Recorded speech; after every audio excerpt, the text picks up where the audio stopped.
Take a certain goal of yours and double it, or triple it, or multiply it by 10. And then ask yourself, quite seriously, what you would have to do to achieve that new goal.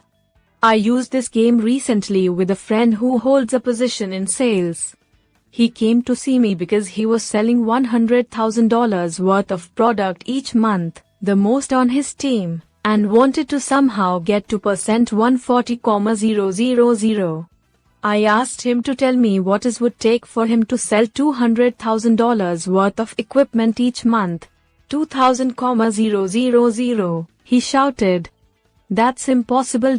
I'm leading the team already with $100,000, and nobody thought that could be done.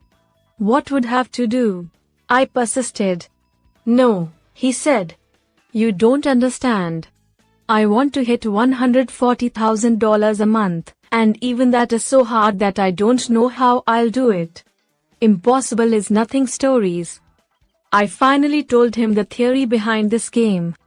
If you seriously look at an outrageous goal, such as $200,000, it will open things up for you creatively that wouldn't have opened up if you stayed looking at $140,000.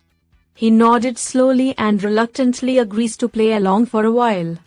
Okay, he said. But remember, we are talking about something that's impossible. Fine, I said. But if your life depended on hitting $200,000 next month, what exactly would you do? He laughed and then started listing things as I wrote them down on a flip pad. After he got through the ridiculous ideas, like stealing other people's accounts and cooking the books, he began to think of more ideas. At first it was hard. I'd have to be 2 places at once, he said. I'd have to make twice as many presentations as I'm making. I'd have to present to 2 clients at once. Then it hit him. All of a sudden he got the idea that he might be able to stage a large presentation of his product with a number of clients in the room at one time.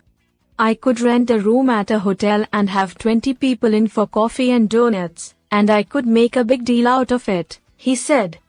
A number of other ideas came to him: ways to combine his cold calling with his travel time, ways to utilize email as a sales tool, how to use the administrative staff better. Idea after idea came to him while I wrote furiously on the pad. All of the ideas were a result of his thinking big. How would I sell $200,000 if I absolutely had to? He surpassed his goal of $140,000 the very next month,